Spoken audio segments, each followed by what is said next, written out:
Good morning. Welcome to the Humanist community in Silicon Valley's Sunday Forum. My name is Matt Courtney. I'm a recorder and a member of the board of the Humanist community. The Humanist community is a chapter of the American Humanist Association.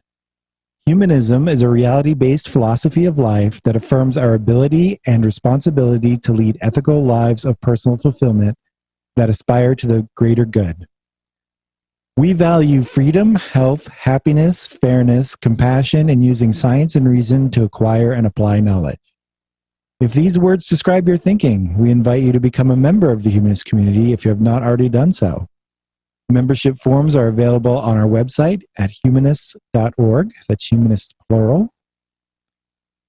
If you are listening for the first time, welcome, and we invite you to continue listening to our weekly forums and other events. You can find all of our events listed on the website, humanists.org. Please aid us in continuing to present these forums by donating to the Humanist community. You can find out how to donate to our organization on the website, humanists.org. So the online forum today will be on the topic, darn, why'd that break down? Things break sometimes, especially in the industry. We need to know why, how, when, rate, etc. of those failures. George Licina will describe why, how, and some details of how he thinks the future analyses should be approached, along with examples of failures over the years. Okay, I'm hoping people can see my slides, or my title slide. Okay, cool. This is about failure analysis. Background and why this is sort of important is there's bias somewhere there. I have a degree in metallurgical engineering. From 1972 to 86, I worked for GE Nuclear, and since then I have worked for Structural Integrity Associates, which is an engineering consulting firm, and both of those companies' work has been primarily for nuclear power plants. But materials degrade, they break, and it almost doesn't matter whether they're in a nuclear plant or somewhere else. So the required skill set has a lot more to do with understanding the materials and components than any particular industry. And I've looked at a lot of broken power plant components, but also heat exchangers elsewhere, bolts, rebar, pen stocks, electrical transmission towers, wind turbines, those are on the large component sides, vessels in a gold mine, plastics, and even fairly recently, tiny heat sinks for computers. Also done failure analyses of nails, industrial washing machines, and building piping. And much of this comes down to how things age, which is the bathtub curve. The blue curve, I don't know if anybody can see my cursor, but the blue curve is observed failure rate, which is comprised of the early infant mortality failures, which are typically you use the wrong material or you had a bad design or a bad installation, constant or random failures that occur over a life, and then wear out failures. And the kinds of failures that I've looked at come from all different parts of the bathtub curve. Common drivers for doing failure analyses are probably first and foremost are avoiding surprises. Surprises generally are bad. Secondly, the why part of this. What was the source of this failure? When did it occur? Did it occur gradually since day one? Did it occur gradually since there was a change? Did it occur because of some single event? In power plants, particularly nuclear power plants, there are almost always sister components. That is, if you have a heat exchanger to do this, it's almost a cinch you have one or two more that do the same thing. So if there's a failure in one, it becomes, well, what's the jeopardy of the others? Sometimes the failure of the component itself is not the big deal, but the collateral damage. You have a flood as a result of water rushing out of a pipe that impacts other things nearby. That's a much bigger deal. And then, of course, we always have the ever popular litigation. Whose fault is this? Who's going to pay? An overview is, what's the importance of this? Why did it happen?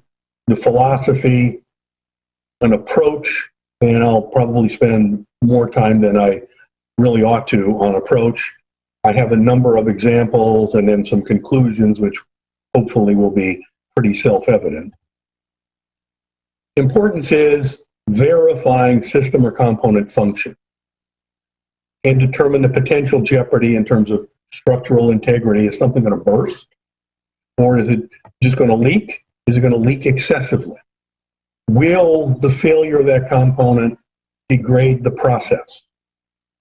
And for all situations, it's important to assess the failure mode, often that's modes plural, the age, did it wear out? Did it happen from a one-time event?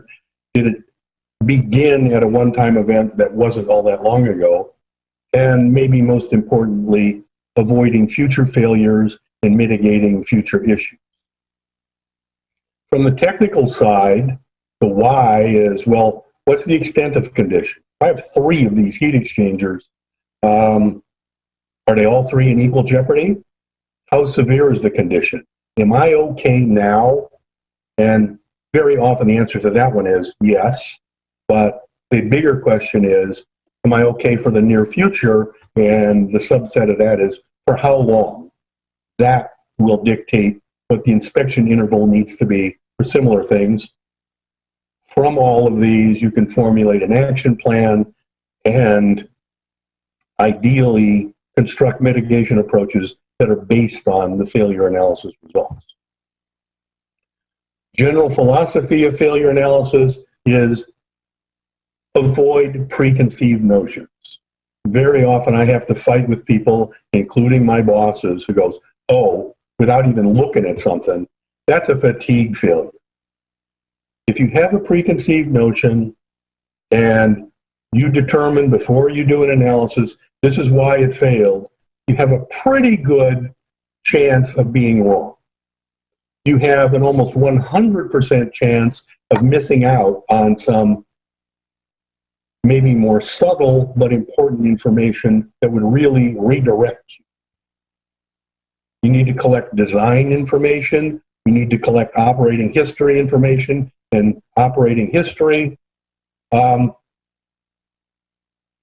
I continue to be amazed at times when people will send me something that used to be in one piece and is now in 2, and they'll tell me, but it didn't have any stress on it. That's a pretty good trick if you can pull it off. And you do need to avoid preconceived notions.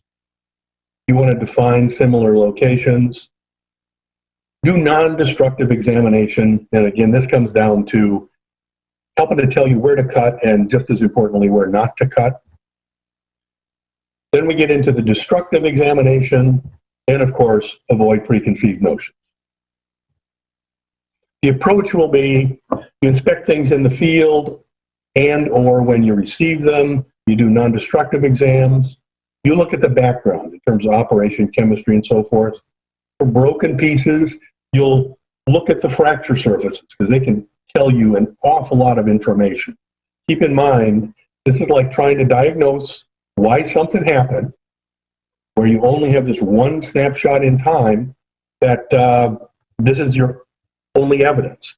Fractography can be optical or in a scanning electron microscope. You want to look for the initiation sites. You want to get some feel for how this propagated. Often there will be clues in the fracture surface on how fast it propagated, as well as the rates. Local chemistry, for example, energy dispersive spectroscopy, dot maps, can also give you clues into, oh, you had some contamination and it may have been at a number of years ago. For a lot of these things, we'll do metallography to look for the proper microstructure, also to look for, did the failure occur because of preferential degradation of a particular component or a particular trait in the microstructure. There'll be special tests like X-ray diffraction to determine the compounds that are there. And hardness, bulk chemistry generally fall into what I call the idiot checks, is that they are there primarily to make sure that the broken piece was really made from material it was supposed to have been made from, heat treated properly, and so forth. And in all the years I've looked at things, there have been maybe twice where something was supposed to have been made out of material A, but it really wasn't. So just those one or two have paid for all the idiot checks I've had done. When we go to look at something, we're going to start from a non-destructive examination, often in the field, sometimes in the lab, on a bigger chunk that was sent to us. This is a radiograph of some closed pits in a stainless steel weld. I don't know if you can see my little cursor, but in this case, it's darker material. This is the weld, the greater thickness. These areas that are white, those are voids. Those are areas that have been corroded away. And you can kind of see an outline here of what looks like a deposit. So this gives us some clues on where we want to cut things. It's absolutely critical to keep track of where you are from moment one. You want to know up from down, which way flows went, vertical from horizontal, and then get into greater detail. For example, radiographic location 0 is here, number 1 is here, 2 is here, 3 is here. And from the NDE, we can see, oh, here's where a deposit was, here were some pits. We'll mark this base metal as base metal A, base metal B. Here's our weld number 1. That way, when we cut it up, we could put it all back together again if we need to. And here in California, where we have seismic events, it's especially critical to mark things when you put them on the table, because they may not be on the table in the place you put them tomorrow. And here's an example of an actual piece marked up. It is my contention, it is virtually impossible to overmark something to be able to keep track of where you're going. These next several slides are examples of different failure modes.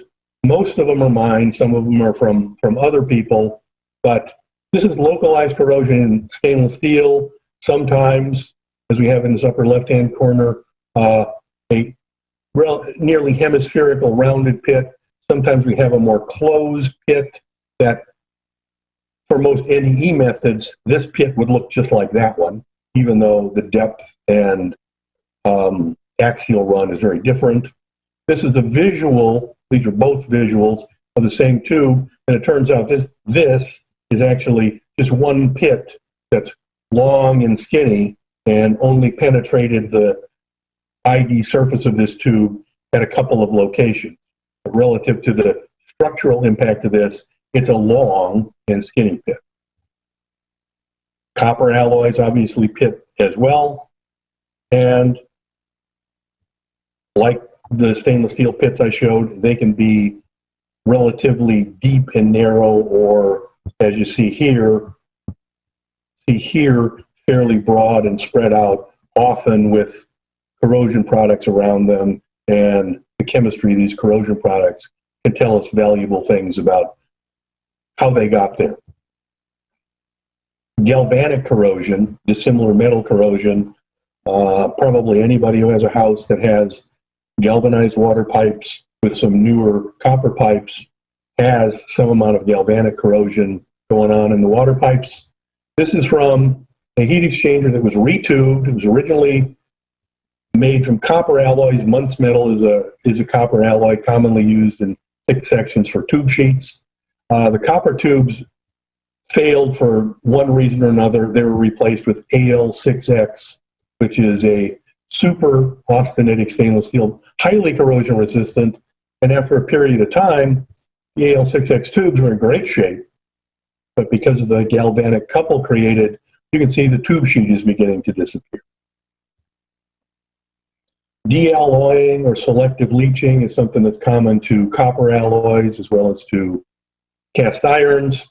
For many of the copper alloys, we take copper and we alloy it with zinc or tin or nickel or aluminum to give it greater strength, but under appropriate conditions, the alloying element will leach out, so we lose our strengthening, strike one. Number two, strike two, is it'll leave the copper behind as copper sponge, and the insidious part of this is the dimensions of this are still the same. So if we use a non-destructive examination method that relies on the geometry or relies on how things lay down on the surface, as they are here on the uncleaned part of this, you can't detect that this happened. And this can happen in layers or can happen in individual little plugs. Stress corrosion cracking is a particularly nasty mechanism where stresses and highly localized corrosion interact with one another so that crack tips corrode more rapidly, or corroded crack tips are stressed more rapidly so that we have very little metal loss, but the metal basically comes apart to give us a brittle type fracture and something that would normally be extremely ductile. This stress corrosion cracking of stainless steel can be intergranular, and what you see here in another, both of these are scanning electron microscope shots. You can see the individual grains, but this material is separated at the grain boundaries. Here we also have SCC and intergranular SCC, but it's not quite as profound as this rock candy looking example. Stress corrosion cracking of stainless steel can also be transgranular, where the stress corrosion cracking really doesn't care much about the grain boundaries. It just basically goes through them. And this is a low magnification shot. This is about 10 times higher magnification. And you can see these etched little lines define the grain boundaries. And the crack honestly doesn't give a damn where the grain boundary is. It just blows right through. Stress corrosion cracking of brass. This one is here for two reasons. One is heat exchanger tubes from the same heat exchanger had multiple axial cracks as well as multiple circumferential cracks. The other part of this that's important to see is this is a crack, a stress corrosion crack, that probably went in excess of 180 degrees around the circumference. Tube never broke. It just leaked, and leaked a lot into a higher purity fluid that was on the outside, and that's how leaking was detected. And then the hard part came in terms of, well, where's the leaking tube? And after that, I got the piece to determine why did this happen. This is a lube oil cooler from a nuclear plant. You can see on the outside of the tube, there's a relatively tight crack. When we look at a cross section, it's very clear that this cracking initiated on the outside, on the inside of the tube, the cooling water side, and propagated its way through wall again to a very significant length on the outside. And here's some SEM shots of this where you can see the intergranular nature of this, and in the cross section, and again, the stress corrosion crack clearly defines the outline of a number of individual grains.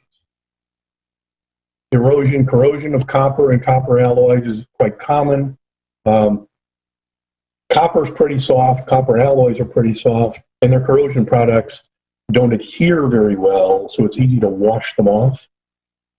So that now you have mechanical action of the fluid flow and corrosion interacting to give you a much worse situation than you would have had with either one of them alone.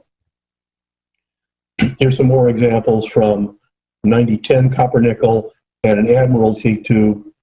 The inlet ends of heat exchangers are particularly susceptible to erosion corrosion, because if you think about it, you have the end bell of the heat exchanger where you got water coming in one place into a big volume, and then it has to sort itself out into 7 or 70 or 10,000 individual tubes. So in those first couple of inches or couple of feet of the tube, you have what I refer to as hydrodynamic weirdness. where there's a lot of turbulence there and corrosion products don't stick, you end up with the interaction. And in some cases, if we have, again, a copper alloy, we have a pebble or some other obstruction that fits almost perfectly into the tube so that all of this water now has to fit through this teeny tiny little space. We can go from an average fluid velocity of 6 or 8 feet per second to a couple hundred feet per second, and in this case, a little bit downstream of this obstruction, we actually perforated the tube. This is a really, really, really nuclear example where this is the head of a nuclear reactor pressure vessel, and what we're looking at are, I think there are 48 of them, control rod drive mechanisms. This one here, number 24, exhibited a leak, which you can see with a little red ellipse around it. These control rod drive mechanisms basically have 2200 psi pressurized water on the one side of them, and they have control rods that have to move through them.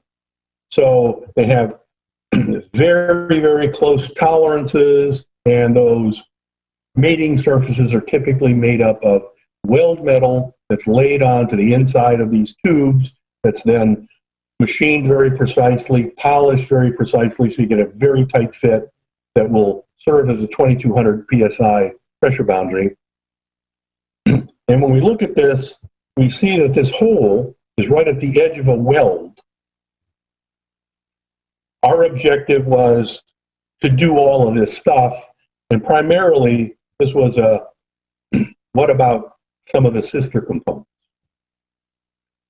There were numerous crack locations all the way around the circumference that went through the weld metal. The weld metal is kind of in this hemisphere you see here, into the base metal, primarily in a transgranular fashion.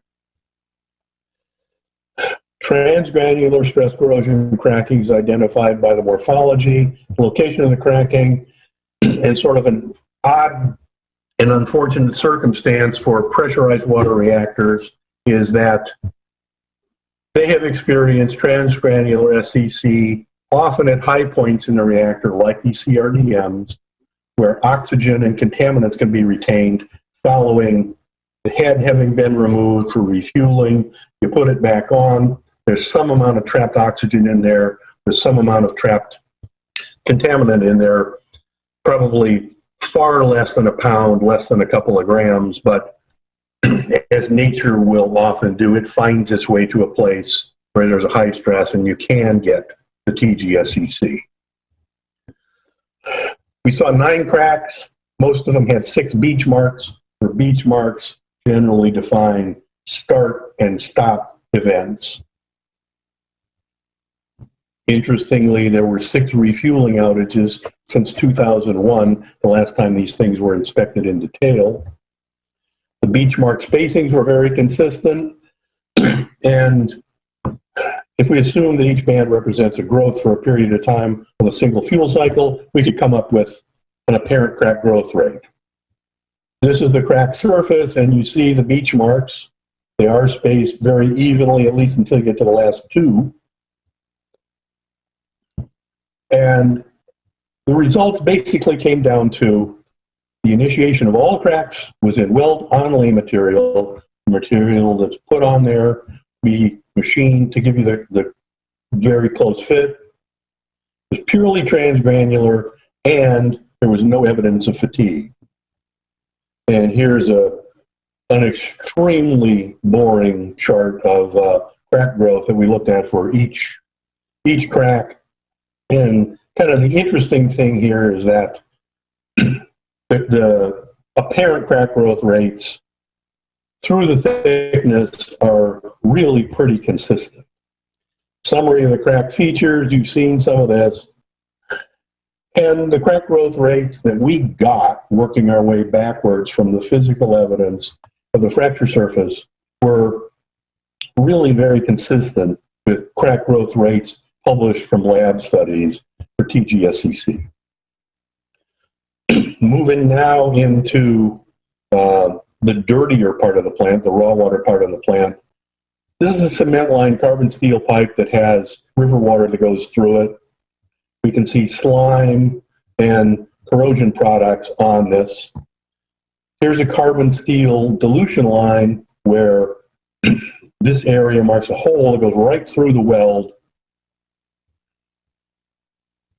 at a backing ring. Backing rings are used to make it easier to fit up and make welds on pipes, particularly of small size pipes. Here you see some half through wall crack underneath the backing ring in a fire protection system. Cross section shows greater detail. Most corrosion under the backing ring, but some a little bit away from it.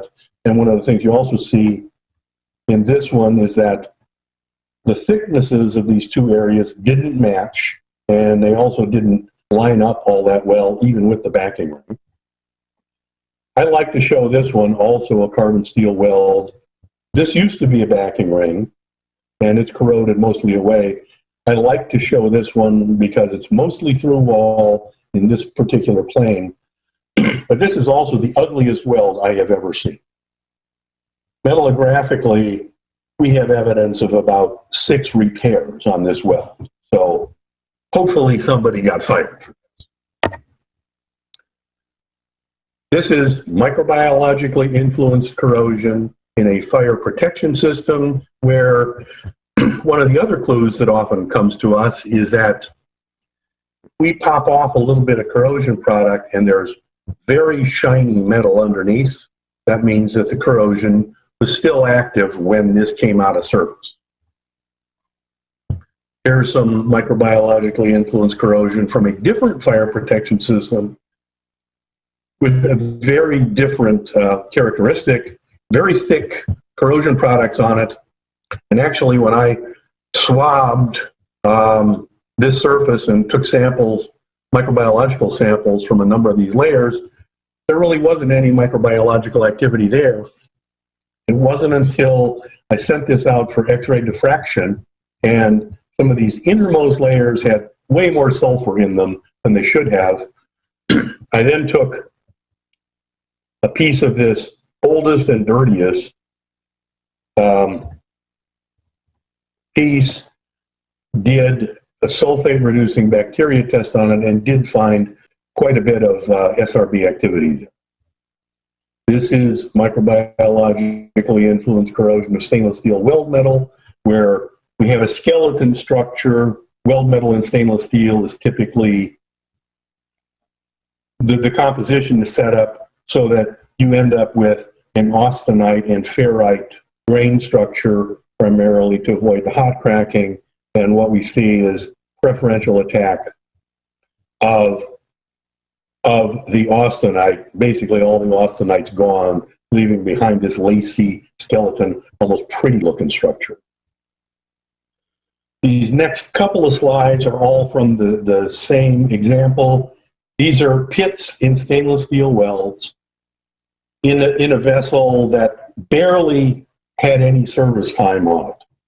And one of the first things people saw was that many of the welds had little pinholes in them on the ID that had, this is a vertical wall of a circular tank.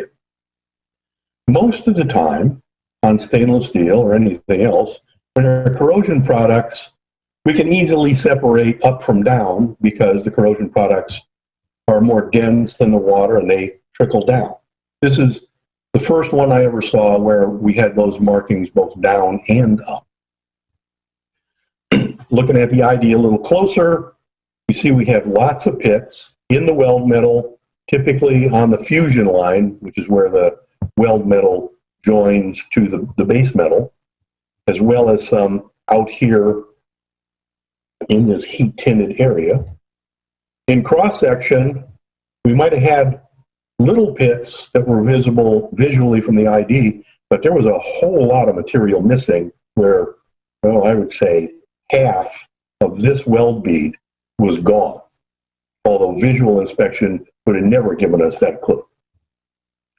And this is preferential attack of this specific stainless steel weld.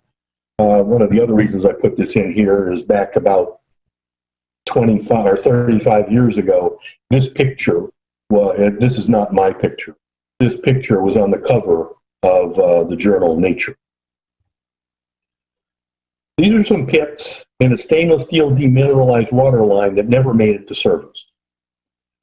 This line, hundreds of feet of it was constructed. It was hydrostatically tested with local groundwater.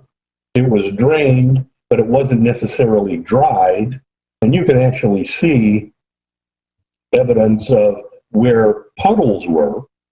And even though this was stainless steel and this was groundwater that cattle and other animals nearby would drink, had sufficient microbiological activity in it to produce failures, including through-wall failures of the stainless steel welds, as well as out into the heat-tinted area.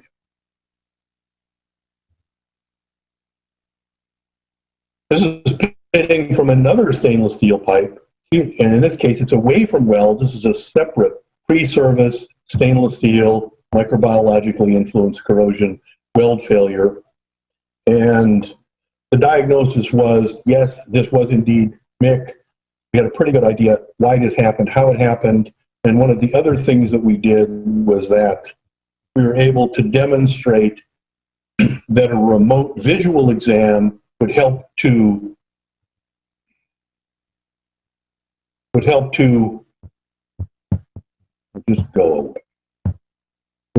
differentiate between areas that were in trouble as opposed to areas that just had little stains on them. This is microbiologically influenced corrosion at a heat-affected zone in a stainless steel service water line, and you can see the attack is totally intergranular.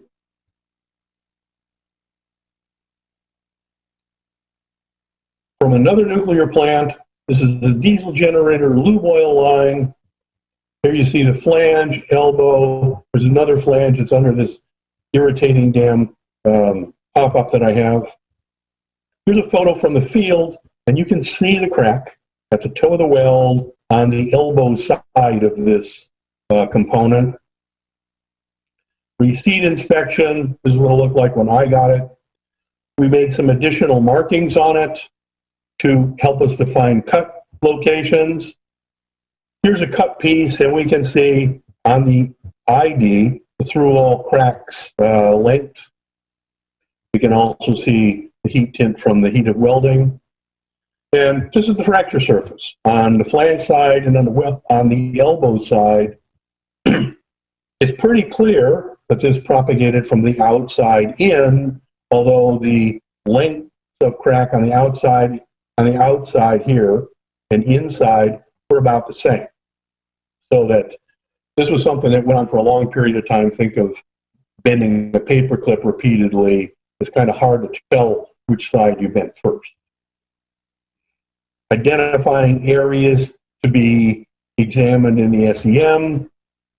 And here we see, particularly as we go up in magnification, these little features that run horizontally in this lower image.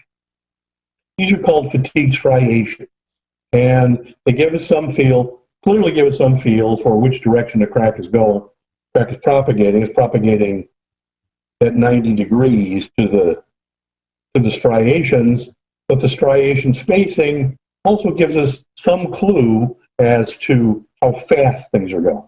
A large striation spacing means pretty high crack growth rate, a lower striation spacing is less, and how the striation spacing changes as we go through the crack can give us some clue as to how this was loaded.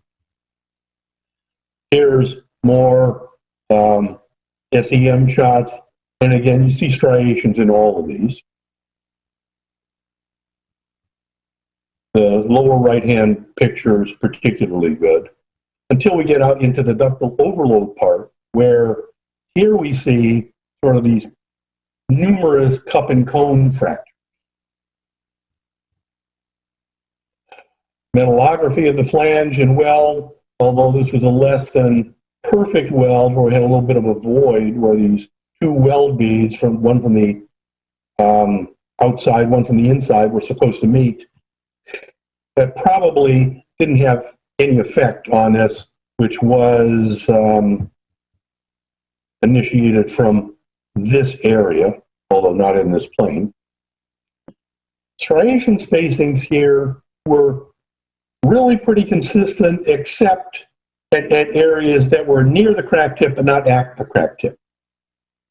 And the fact that the crack tip and near the through wall portion of the crack, the fact that the striation spacings were pretty much the same suggests that the loads throughout are very consistent and the stiffness was very consistent.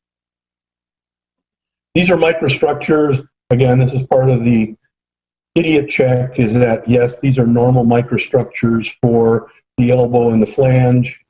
They look very similar because they should have been from similar alloys, and I would conclude just from these pictures that they were. Here we have the weld and heat affected zone microstructures. Again, these are very normal for carbon steel welds. We did find an unusual feature where there was a partially melted zone on the flange, and it was too big to be some welds better. It was bigger than that. So I don't know the source of this, but this was quite a bit away from the failure. I don't think it had any contribution to the failure, but it is something that was there, and as such, I need to report it. When we look at the chemical composition of the elbow and the flange, they basically hit dead nuts on what they were supposed to in terms of the specified material, and just like the metallography showed, they're very close to one another. The inner and outer welds, the same sort of situation, is that they were clearly in conformance with specification, and they're, as near as I could tell from the composition, of the same composition material.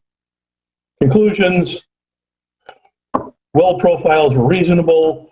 There was heat tint over an odd area, and the ID portion of the crack was within that heat tinted area. So maybe there was a little bit of overheat, although the microstructure didn't really show it. There was a tight crack about 4 inches long, and there was a void between the ID and OD welds, but it didn't seem to matter. This flat and essentially featureless fracture surface is indicative of fatigue, probably high cycle fatigue. Any apparent cause of the cracking. Now we're into where things are messing me up.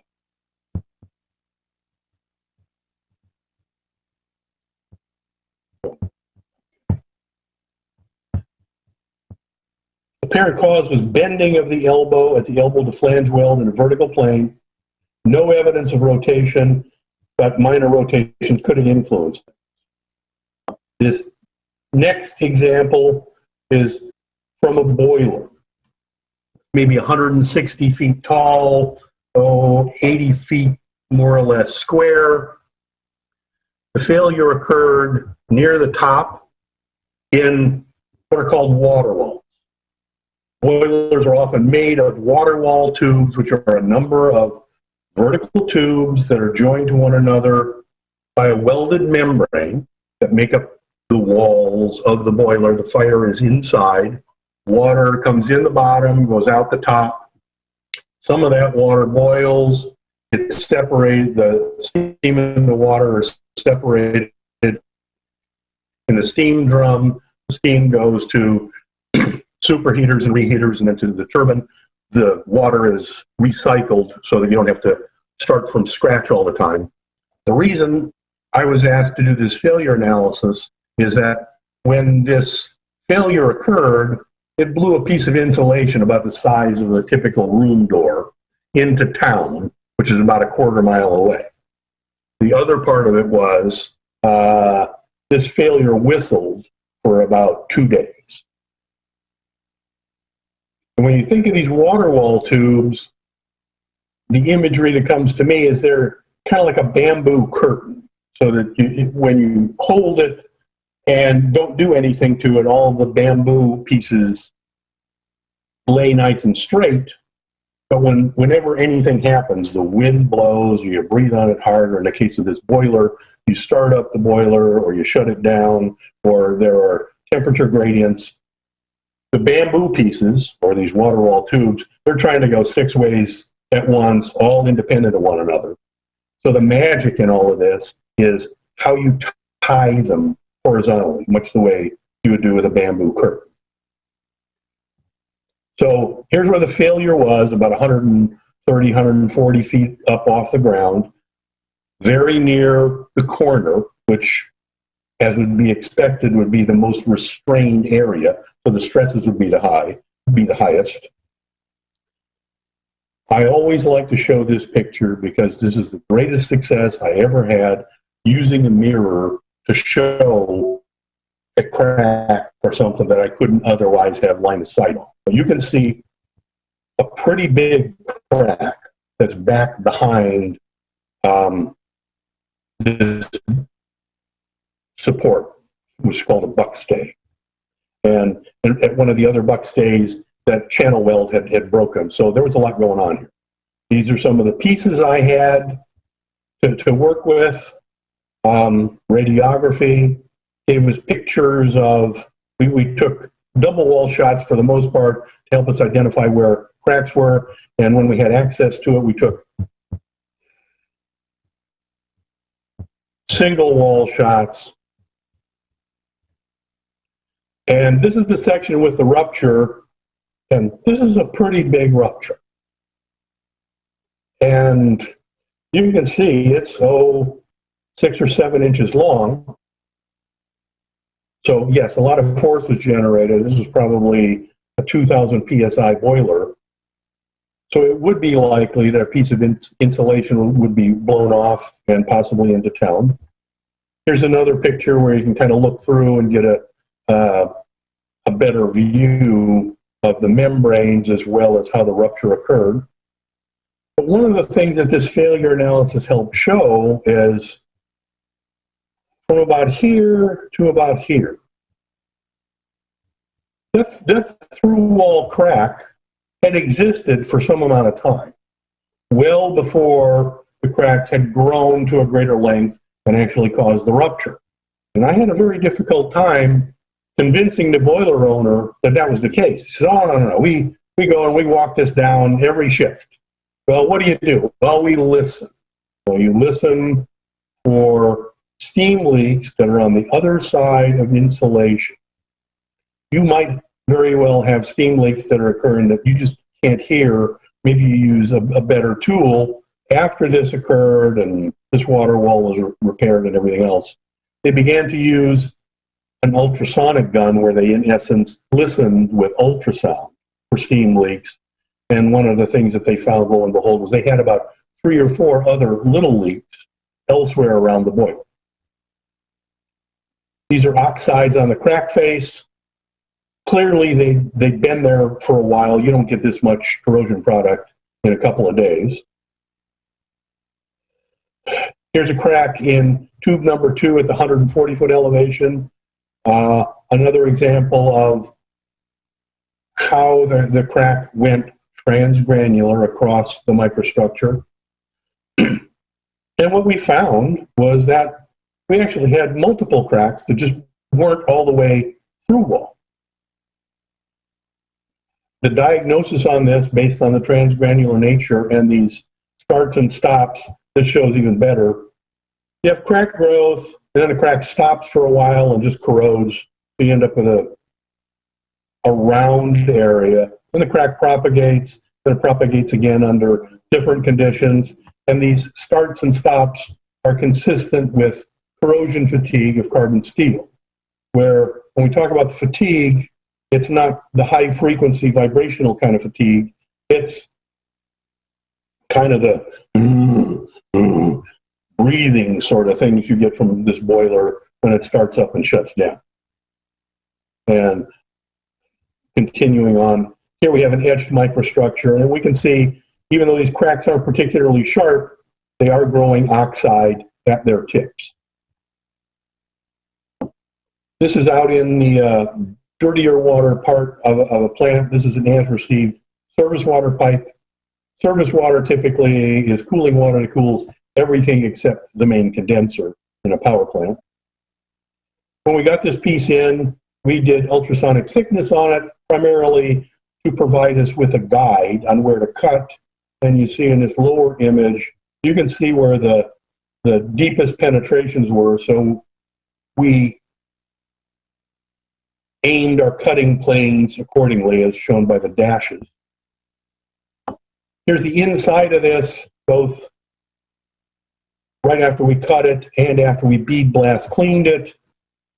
Early on, almost immediately after we cut it, there was a very large hemispherical tubercle in this area that was very friable. It came off kind of on its own, but you can still see pieces of it. And when we looked in cross-section, one of the things that we found was it was very clear that this tubercle had formed on top of the normal corrosion product. This is probably 20 years worth of corrosion product. And these cracks in the normal corrosion product and the greater amount of attack underneath them, this probably happened well after the normal corrosion had occurred over a long period of time. This happened much quicker, and these corrosion products that were diffusing their way outward toward the water, the fluid, formed this tubercle. This EDS, energy dispersive X-ray spectroscopy spectrum, when we look for oxygen, yes, it's pretty much uniformly distributed through the oxide layer. So is sulfur, but at very low levels. So is chloride at even lower levels. And here you see iron in the base metal. Here you see iron in the corrosion product. So chemically, nothing weird going on. Conclusions were, yes, we found things. We found this very large tubercle as well as the very small ones, and this tubercle at the H8, which was basically the 6 o'clock position, was very fragile. Bead blasting was useful here. We found this multi-layered corrosion product, and the evidence strongly suggested that that large tubercle happened later, well into the service of this pipe. Moving from metal to a plastic example, had a 1-inch CPVC, chlorinated polyvinyl chloride pipe, chemical delivery pipe. The leaking pipe and a pipe from the archives were carried to me by the engineer from the plant. We did initial visual, we sectioned it, we did visual microscopy and general local chemical analysis and documented everything. And what we found was that the leakage was from an axial crack. It was about 2 inches long, but within that crack there were a number of small rounded holes that may have led the system operators to believe that instead of a relatively long and thin crack, they actually had a couple of discrete little pinholes. Here's the piece as received. Here's after it was cut, and you can see the primer for the joints that had dribbled down here. In some areas, there were no cracks at all. In other areas, there were multiple cracks, all emanating from the ID, all associated with the primer and the glue dribbling. And in the plastics world, this actually has the official degradation designation of this is a glue dribble failure. Here we looked at the inside surface of the leak location in overview mode. Here's a close-up. Looking at the crack, much like we were looking at some of these other fracture surfaces, where this piece we looked at, we have through-wall crack over, a number of inches with very little material outboard of this crack tip. We also did some spectroscopy on this. FTIR is Fourier transformed infrared spectroscopy. And these peaks identify particular products that are then compared to a standard. And when we did this, there didn't appear to be anything that was new, weird, or unique, with the possible exception of why isn't there more of whatever this one was. Our conclusions were leaks resulted from an axial crack. Cross-sections clearly demonstrated a depth associated with the glue dribble. And the final fracture was environmental stress cracking, which is plastics version of stress corrosion cracking as it occurs in metal. The only other residues we detected were things that we expected, either from the CPVC itself or from the pond water that would have been there, not from any apparent polytriazole CPVC reaction products. So we didn't find anything new and unique, no Nobel Prize here. The final examples I have are from building water systems. Often these are large, they're hard to access. Most often the problems are from corrosion. A large-scale inspection is impractical, bordering on impossible. And I've looked at secondary water, chill water, hot water, and steam. This example is from a government facility where basically you have the secondary water line that runs on the outside of every office in the entire building. And we have a mechanical room here is where the chill water or the heated water is chilled or heated in a boiler or in a chiller. On these two sections that we received, both of them were in poor condition with lots of wastage, lots of tuberculation, under deposit corrosion, but really nothing to be surprised at. This is a 40 or 50-year-old facility. The worst corrosion occurred under heavy internal deposits, and there were several discrete pits, including through wall at the threads. These pipes were joined by threaded joints.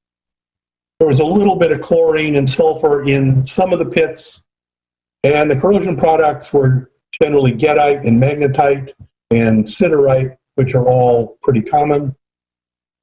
Little or no microbiological influence on the corrosion, but there was clearly detectable numbers of microorganisms. So microorganisms were surviving the heating process as well as the chill water and anything else over history they may have put in here. Microstructures were as we would expect them. The hardnesses were as we would expect them. The composition was normal. Here's an example. Lots of corrosion product. And if you look at this as-cut section, you can pretty easily see there are a number of places around this pipe that are close to through wall. Lots of corrosion product, including these tubercles. And this red oxide tells us that this is more of a lower temperature oxide with oxygen, dissolved oxygen in the water, as opposed to a very high temperature oxide with low oxygen, which would generally be black. After we bead blasted these, we could see the profile of the corroded areas. These are actually innies going into the wall as opposed to being convex. And these cross sections give a real good picture of corrosion product. Oh, a third of the way through wall, half the way through wall. Here we're essentially through wall at a threaded section. Any questions you have, I'm here. All right, thanks.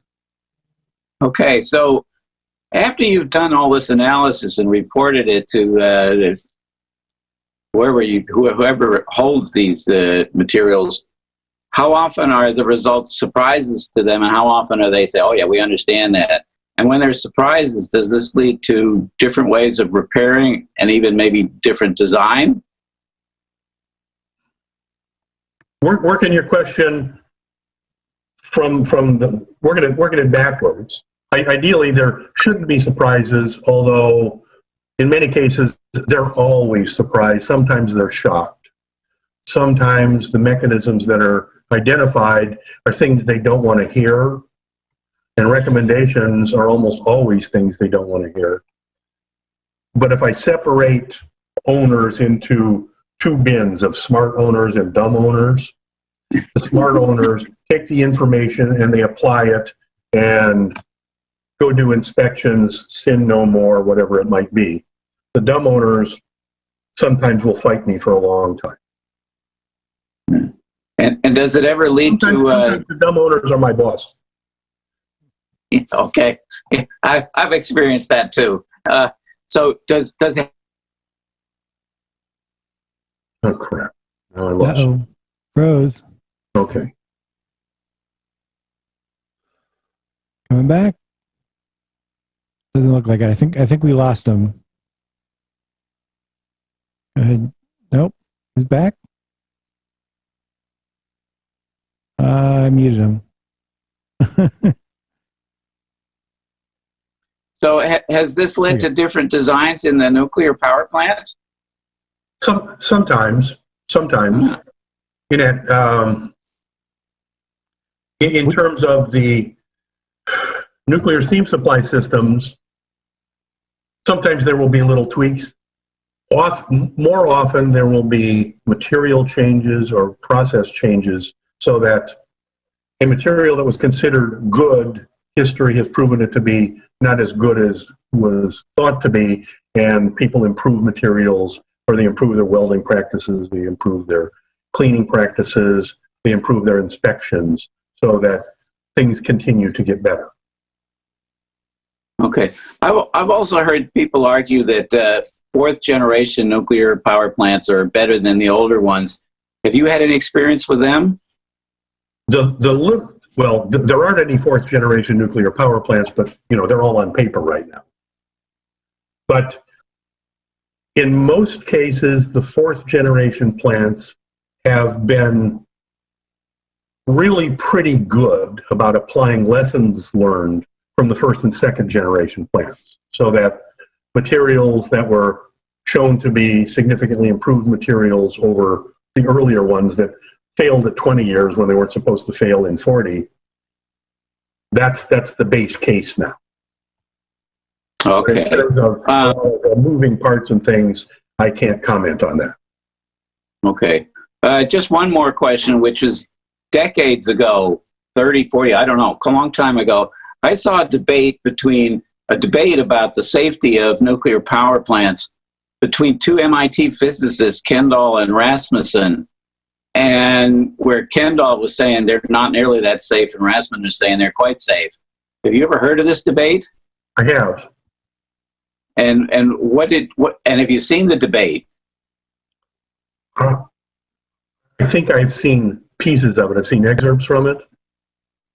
I wonder which one of them made more sense to you. Well, I think actually they each made quite a lot of sense. But I think one of the things that history has proved is that the quite safe argument, at least for the light water reactors, the boiling water reactors, the pressurized water reactors, and the heavy water can-do reactors, history has proven them that they are quite safe, as opposed to the Russian reactors, where from a nuclear standpoint, they're basically inherently unstable. So you really shouldn't mess around with them all that much. So of course, that means operators mess around with them more than they would otherwise. But in the case of the BWRs, the PWRs, the can-do reactors, you have an awful lot of safety upon safety upon safety. And the really tough part to do is there are so many safety systems, it's actually hard to get them to run and keep them running because they shut down for an awful lot of things. And you mean they shut down when they should? The danger in that is the human danger in that is that after a time, people kind of get sick of it and try to do workarounds to get them to run more, because you know, that's how they make money. But most licensed people, and I'd say virtually all licensed people, are very good. They take their pledge very seriously. Okay. My Thank you. concern is that nuclear plants spend so much time and so much energy on things that are a probability of 10 to the minus 10th that they don't look at the 10 to the minus 3 things that could happen simultaneously that could lead to it. So the lower probability events often get ignored. And a lot of what I'm showing you from nuclear plants here were lower probability issues, like the dirty water part of the plant. Okay. Thank you. Okay. Okay, looks like we have Jim. Yes. George, I've been doing a little reading about molten salt reactors. I wonder if you have had any thoughts about those. I know very little about molten salt reactors other than they're probably more inherently safe in terms of the nuclear reaction shutting itself down than the BWRs, the PWRs, the Canadian CANDUs.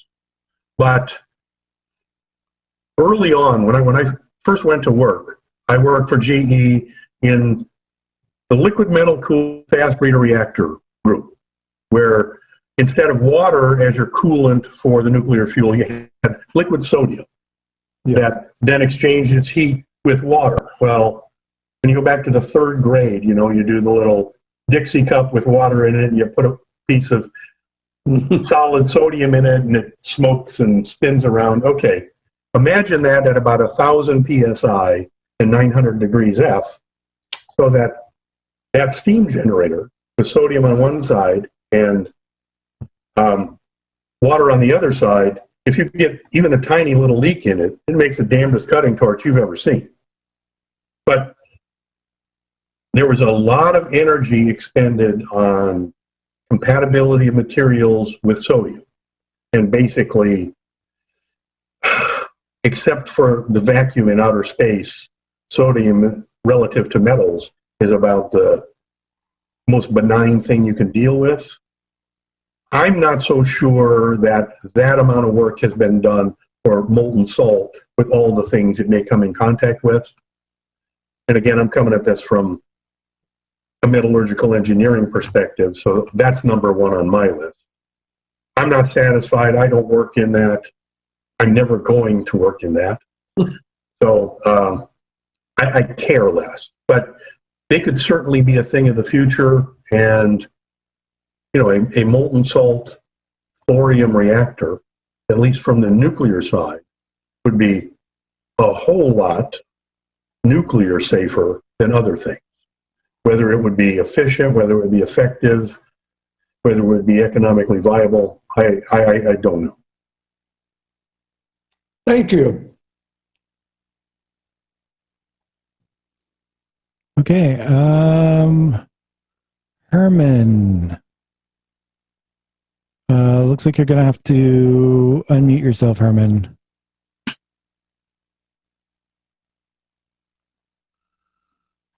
Okay, the discussion about coolants of reactors reminds me of the anecdote in the early days of the submarine reactors, when there was a controversy about whether the cooling of the submarine reactor should be seawater or liquid sodium. Do you remember that, George? Or you know that story? Where Hyman Rickover, the father of the nuclear submarine, was testifying before Congress in the midst of this controversy, and someone asked him his opinion about which was better, the liquid sodium or salt water or seawater. Liquid sodium is a very good conductor of heat, very efficient coolant, but is also corrosive and poisonous and very dangerous if there's a leak. And he famously replied that if the oceans were made of liquid sodium, some damn fool would want to use salt water to cool the reactor. You know that story? I know part of that, and in the 50s vintage, late 1950s vintage, when that argument was going on, sodium technology was still a baby, and an awful lot of work had gone on to look at compatibility of liquid sodium with various materials, and highly purified liquid sodium, which is what would have been used in an LMFBR, which was used in the Seawolf submarine, is about as benign a fluid as you can have. Oh, really? Yeah, at least relative to metals. Now, a problem comes in is, a submarine is under the water, and if you have a liquid sodium leak into the water, you're very quickly likely to have a lot of heat released quickly, much like the sodium leak into cooling water or into steam. So sodium really likes metals, at least the high purity sodium that I'm familiar with, but it and water don't get along at all. And yeah, I mean, there are a lot of things to argue for liquid sodium. Is that it's lighter than water. It's a much better thermal conductor. It has, I don't remember what the phrase is, but the temperature range between sodium's melting point and its boiling point is huge compared to water, which makes it an even better as a coolant. You're very unlikely to get boil sodium. Okay. So obviously the water guys won, but I don't think they cool the expensive parts with seawater. Much like we have our land-based reactors with very high purity water, they're cooled with high purity water, and the condenser is cooled with seawater. And we have Ray. Go ahead, Ray. Okay, Ray Sunday. I was the winter facilities engineer at McMurdo Station, Antarctica for 4 winters. And one of the tasks I had, which I did one time, was the confined space inspection of the inside of a fire water tank. And there were some interesting features on the inside surface, mostly very thin bubbles that could have been paint or other finish and possibly corrosion products, but none seemed to penetrate the metal very deeply. And the images I have of that, I was reminded of those by a lot of the images in your talk. I can understand that.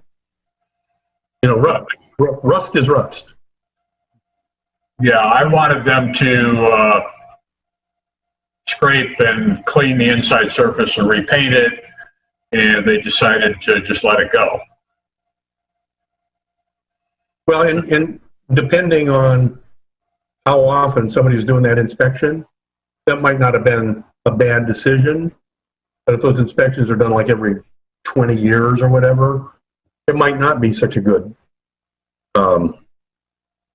decision. Is that your recommendation to remediate this? Because pretty much any time I see bubbled paint on metal, it's almost always bubbled because there's corrosion going on underneath it.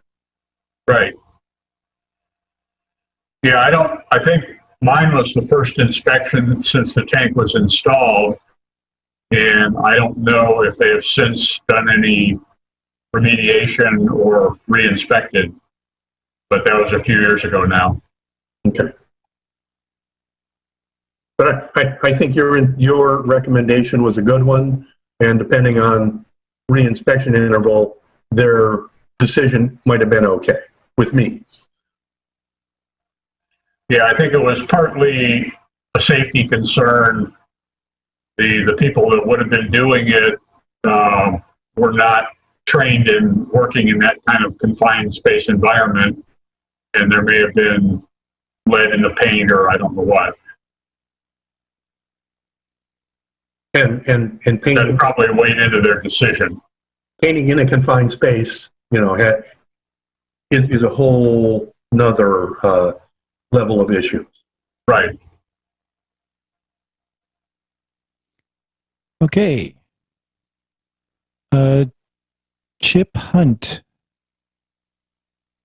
There you go. Hi.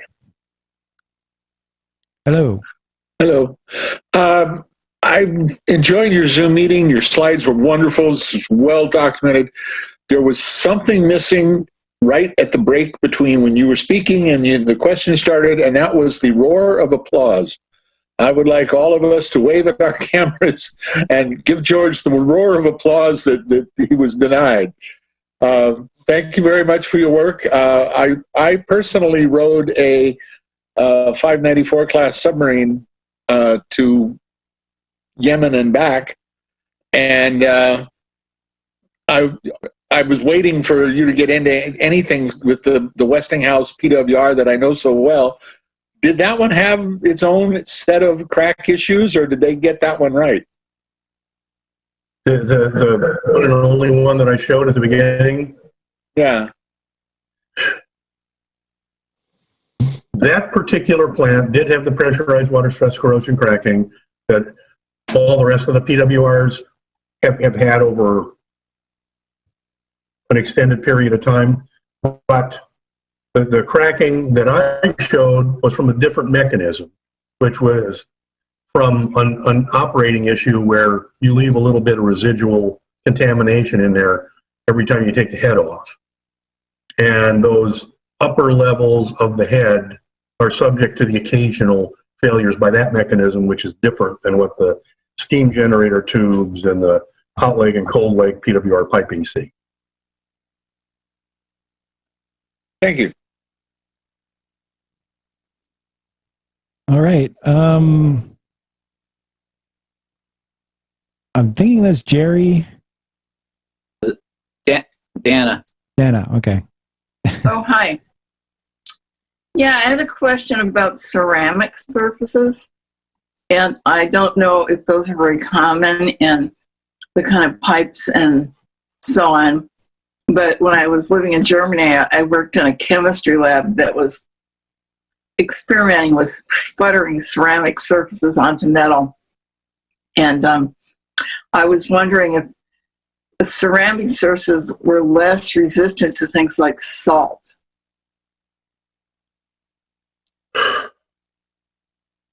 I can't really give you any useful information on that. I don't know. Ceramic surfaces are good for certain things, heat among them. I mean, if we didn't have ceramics, we certainly wouldn't have gas turbines that are nearly as good as they are. But for wetted ceramics, particularly for specific chemistries, I can't really comment on that. I don't know. Good. All right. Looks like Jim. Yeah. George, I'm really impressed with your talk. I had no idea how much science and technology went into this failure analysis. You really enlightened me. I think that was a very, very good talk. And I think probably others were equally enlightened. Well, thank you. Thank you very much. Thank you. Okay. That was a good talk. I don't see any more hands up. So, well, last minute, got Ray here. Ray, you're back. Hey, one more question since nobody else had their hand up. I know a little bit about hydrogen embrittlement in the nuclear arena. Do you know much about that? And have you heard of the remediation that processes that they're working on or have developed? Actually, I do know quite a bit about hydrogen embrittlement. It's primarily, hydrogen embrittlement primarily affects high-strength materials stressed to very high levels. And the most common mitigation approaches are use a material that's more resistant to hydrogen embrittlement. Like in the refinery world, there are books on hydrogen resistance. But in the nuclear world, generally it's use a different material. Some people have attempted to come up with coatings, including oxidation in place or so forth, where the hydrogen won't necessarily diffuse through the coating very well. But for the most part, it's avoidance as opposed to mitigation. I am aware of hydrogen bake-out kind of procedures. I've read a couple of different ones. I have some familiarity with people raising them as a fix. I'm unaware of anybody who's ever used it, where you bake the hydrogen out of the material that's been inundated with hydrogen. Yeah, I think I've read that only works if there's no cracking there already from it. Right. Because I mean, if there's cracking there already, the hydrogen already has an easy mechanism to get out and come out the crack. Because what makes hydrogen embrittlement an embrittlement phenomenon is hydrogen atoms will link up with iron atoms, but hydrogen really likes to be a gas. So if you give it the opportunity to be a gas with temperature or open space or whatever, it'll be a gas. But if you don't, it will attach to your microstructure, and it can be problematic. Thank you. Hey. Herman. You might need to mute yourself. Or not. Maybe I muted you accidentally. Okay, it's unmuted now. Okay, can you hear me? I can. Yep. One of the most spectacular examples of hydrogen embrittlement was a laboratory that I worked at many years ago in the 1960s at Harvard University, an accelerator laboratory, where one of the instruments used to do the experiments of monitoring and photographing tracks of high-energy elementary particles transitioning through detectors, including a hydrogen bubble chamber. One of the world's largest hydrogen bubble chambers was built at Harvard, 500 liters of liquid hydrogen sitting on an experimental floor, a large cavernous building which held several other experiments. And in order to minimize the interactions of the incoming beams from the accelerator as they entered the hydrogen bubble chamber, it had to have, the hydrogen is of course at very low temperature to make it liquid, and it runs at very high pressure, and it has to be isolated from the room environment, and the best isolation windows to isolate this was low Z, very light materials, and what was selected was beryllium. So a beryllium window, this giant thermos bottle, 500 liters of liquid hydrogen on one side, a thin beryllium window, 1/8 inch thick beryllium, a vacuum, and then a second beryllium window separating it from the room environment. A colleague of mine who was in charge of planning for this facility, when he learned that there was going to be 500 liters of liquid hydrogen in this common experimental hall, sat down and said, what would happen if that beryllium window failed, which it finally did. And he came to the conclusion that amount of liquid hydrogen rapidly burning or exploding would be impossible to contain in any size, any strength building. And the worst thing you could do would be to make a very stout building in which the pressure would build up and ultimately blow the building apart at high pressure. So the best thing you could do would be to make the lightest building you could imagine. And he worked with the architects to design the lightest roof that could be imagined, which was just girders stretched across, with concrete blocks laid on them but not secured to them and covered with tar paper and sealed, okay? And the idea would be that in a slight overpressure, these concrete blocks would lift up and vent the explosion before it would blow the walls of the building apart, which actually happened. But these concrete blocks went up, and eventually, of course, they come down. One of them came down on the experiment that I was working on at the time. Fortunately, it was 5 a.m. in the morning. I wasn't there, but I have a great photograph of this concrete block lying across the chair that I sat in many times doing this experiment. And it's a great example of considering unlikely but worst case accidents and thinking what you could do to minimize the results. So thank you. It was a great talk. Hey, thanks.